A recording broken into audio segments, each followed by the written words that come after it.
Halo teman-teman, selamat datang di ClickFit BMB, materi LTM yang structure. Bareng aku Sheryl yang hari ini bakalan sharing materi LTM structure ke kalian semua. Disimak ya. Oke, mungkin pertama kita bahas dulu kali ya, definisi dari long term memory atau LTM itu sendiri.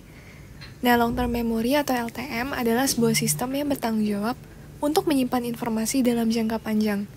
Jadi beda nih sama sensory memory sama short term memory. Karena short term memory sama sensory memory menyimpan informasi dalam jangka pendek, sedangkan LTM sendiri dalam jangka panjang. LTM bisa juga didefinisikan sebagai tempat penyimpanan atau arsip informasi yang pernah kita pelajari dan peristiwa yang pernah terjadi dalam kehidupan kita. Jangka waktu memori yang disimpan dalam LTM sangat panjang, mulai dari 5 menit yang lalu hingga bertahun-tahun ke belakang. Sedangkan STM sendiri punya jangka waktu singkat, hanya saat ini atau beberapa detik yang lalu. Nah, berangkat dari penjelasan definisi tadi, ternyata long term memory nggak cuma ada relevansinya atau perbedaannya sama short term memory dan sensory memory. Long term memory juga berkoordinasi dengan working memory untuk membantu kita menciptakan memori yang sedang berjalan atau ongoing memory.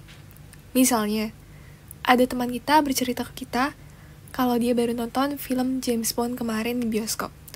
Maka, STM kita akan berusaha mengulang wording yang teman kita sampaikan agar kita tidak lupa, dan di sisi lain, LTM kita akan menggali informasi yang pernah kita dapatkan tentang James Bond itu sendiri agar kita bisa meneruskan pembicaraan yang sedang terjadi.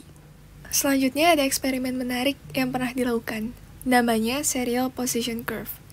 Serial Position Curve sendiri merupakan kurva yang dibentuk dengan memaparkan beberapa kata kepada partisipan secara bergantian. Jadi, kata 1 ditampilkan, terus kata 2 ditampilkan, dan seterusnya.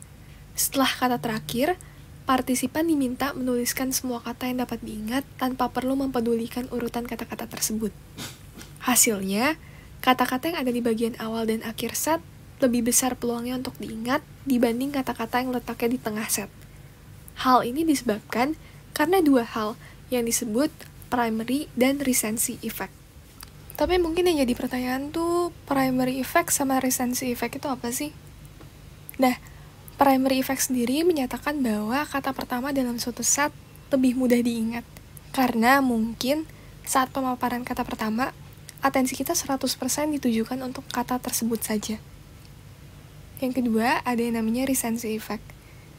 Recency effect menyatakan bahwa kata terakhir dalam suatu set lebih mudah diingat karena jarak antara pemaparan kata terakhir dan proses recall lebih pendek dibandingkan kata-kata di posisi lainnya. Di sebelah kiri ada gambar dari Serial Position Curve sendiri. Di sini kita bisa lihat yang angka 1, 5, 10, 15 yang di garis horizontal itu menandakan posisi kata dalam suatu set, dan yang vertikal 0,00, 0,50, dan 1 itu menandakan kemungkinan kata itu untuk di-recall oleh seseorang.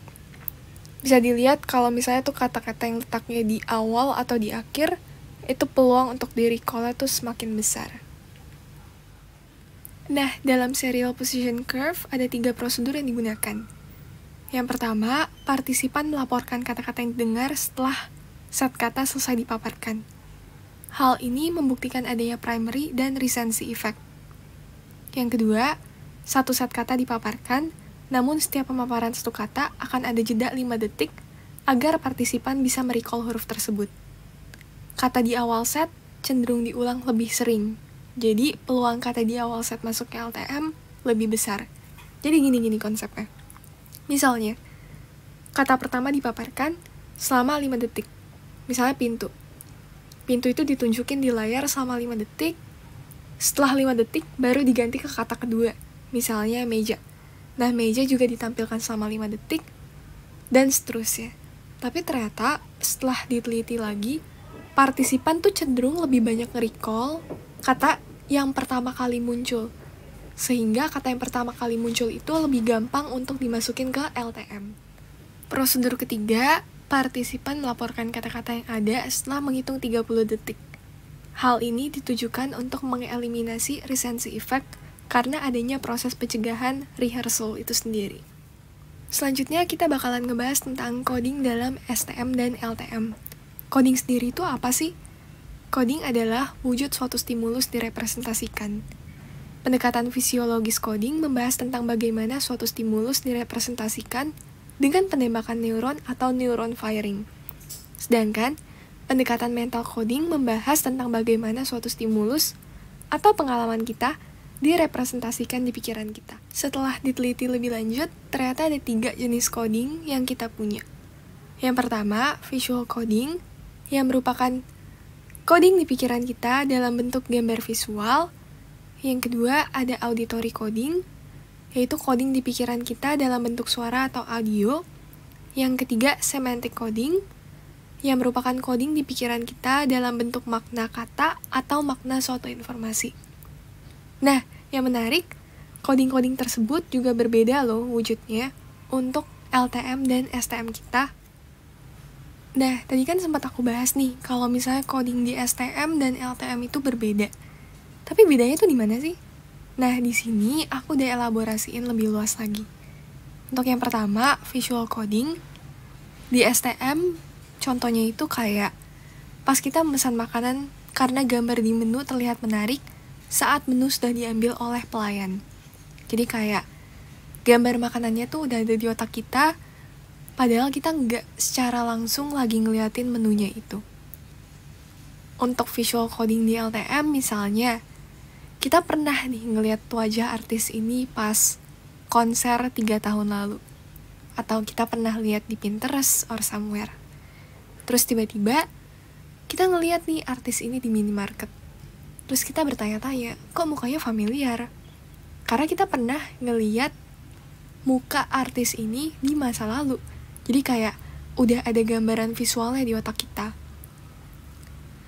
Untuk yang kedua, ada auditory coding. Di STM sendiri contohnya, kita mengulang-ulang nomor telepon seseorang sampai menemukan kertas dan pulpen untuk mencatat. Jadi kan dengan proses kita ngulang-ulang nomor telepon itu kan adalah proses aktif kita untuk mengingat nomor telepon itu kan. Karena kita ulang-ulang terus, akhirnya itu masuknya ke informasi auditoris, dan karena itu terjadinya di momen kita lagi ngulang-ulang nomor telepon itu, akhirnya itu masuknya ke short term memory. Untuk yang long term memory, dalam auditory coding misalnya, kita teringat nih suara pramugari yang memerintahkan penumpang untuk memasang sabuk pengaman dari liburan kita ke Bali bareng keluarga 1 tahun yang lalu. Misalnya, kita 1 tahun lalu ke Bali dan kita dengar nih pramugari kita nyuruh kita untuk pasang seat belt atau duduk di tempat selama proses pesawat pas mau berangkat. Terus tiba-tiba pas di bandara, kita teringat-ingat lagi nih, oh ada suara yang familiar segala macem. Nah itu karena di otak kita tuh udah ada pengalaman auditori sendiri. Dan sifatnya long term karena kita udah ngalamin tuh sejak lama. Yang ketiga ada semantic coding. Di STM sendiri untuk semantic coding misalnya kemampuan mengulang kata-kata dengan persis yang ada di suatu halaman novel yang baru kita baca. Misalnya, kita baru baca 1 baris di suatu novel yang ngena banget nih, yang relatable banget sama kita. Akhirnya kita bisa ngulang kata-kata di novel itu secara saklek atau secara persis, karena kita baru baca dan kita ngeh banget loh, ini ngena banget di kita. Untuk LTM sendiri di semantic coding, misalnya kemampuan menceritakan kembali isi novel yang beberapa minggu lalu kita baca secara garis besar. Jadi di sini bedanya tuh kalau di STM kita bisa ngulang kalimat tersebut secara saklek atau word by word, sedangkan di LTM itu kita bisa ngulang apa yang kita baca tapi cuma secara garis besarnya aja. Jadi itu untuk visual, auditory, dan semantic coding. Masih berhubungan sama semantic coding di short term memory, pernah ada loh eksperimen yang berhubungan sama hal ini yang dilakukan oleh The Weeknd tahun 1976. The Weeknd menonjolkan dua hal. Yang pertama, namanya proactive interference, di mana kurangnya kemampuan mengingat informasi sebelumnya karena adanya informasi baru yang masuk. Dan yang kedua adalah release from proactive interference, yang merupakan situasi di mana adanya kondisi yang mengeliminasi atau mereduksi pengurangan kemampuan mengingat yang disebabkan oleh proactive interference itu sendiri. Bentar, gimana contohnya? Jadi di eksperimen ini, partisipan diberikan 3 nama buah, lalu disuruh mengulang nama-nama buah tersebut setelah berhitung 15 detik. Jadi, nama buah dipaparkan, terus partisipan disuruh ngitung 15 detik, baru partisipan disuruh untuk mengulang nama-nama buah yang dipaparkan tadi.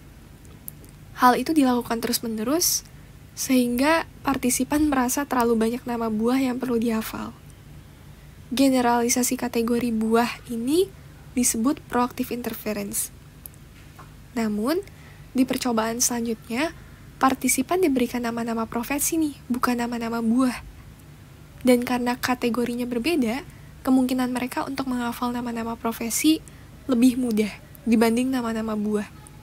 Hal ini disebut release from proactive interference. Jadi kalau kategorinya sama, partisipan bakalan agak overwhelmed buat ngafalin semua nama-nama buah itu. Tapi karena dikasih kategori baru, yaitu nama-nama profesi, partisipan akan merasa lebih mudah untuk ngafalin nama-nama profesi itu. Nah, tadi bahas tentang semantic coding di short-term memory, sekarang ada juga yang ngebahas tentang semantic coding di LTM. Namanya The Salk Experiment tahun 1967. Disebut juga recognition memory, di mana partisipan disuruh untuk mengidentifikasi stimulus yang pernah ditemui sebelumnya. Penemuan dari eksperimen Salk ini adalah kita cenderung mengingat alur cerita atau peristiwa secara garis besar, bukan menghafal word by word. Deskripsi ini merupakan salah satu contoh semantic coding yang tadi aku baru bahas di long term memory. Jadi sekarang kita bakalan bahas tentang lokasi memori di otak. Ada nggak sih area otak spesifik yang mengatur memori kita? Ternyata bukti teori psikologi menyatakan bahwa ada loh area otak yang berbeda untuk STM dan LTM. Area otak untuk STM cenderung berfokus di lobus parietal dan LTM berfokus di hipokampus. Ada juga istilah menarik yang namanya double dissociation. Double dissociation merupakan kerusakan pada satu area otak yang menyebabkan menghilangnya fungsi A, tetapi tetap adanya fungsi B. Misalnya, orang punya kemampuan short-term memory yang buruk, tetapi kemampuan long-term memorinya normal. Contoh double dissociation sendiri ada di kasus HM dan KF. Kasus HM membahas tentang kerusakan hipokampus yang menyebabkan HM tidak bisa membuat long-term memory baru. Sedangkan kasus KF membahas tentang kerusakan lobus parietal yang menyebabkan KF sulit untuk membuat STM baru. Nah, ini merupakan contoh dari double dissociation sendiri. Selain kasus HM dan KF, ada juga yang namanya Clive-Wearing case. Jadi di Clive-Wearing case ini, short-term memorinya tuh rusak. Sehingga si Clive-Wearing ini selalu excited saat melihat istrinya yang baru menemuinya, walaupun sekedar dari ruangan lain. Misalnya, istrinya baru dari dapur. Terus pas balik-balik, tiba-tiba suaminya excited banget ketemu istrinya seakan-akan istrinya ini baru dari pasar atau baru ngambil trip keluar kota, karena suaminya lupa kalau dia baru ketemu istrinya kayak 7 detik yang lalu atau 20 detik yang lalu. Namun ternyata, hipokampus tuh nggak cuma terlibat dalam long-term memory, tetapi juga berperan dalam short-term memory, terutama untuk pembentukan atau penerimaan stimulus baru.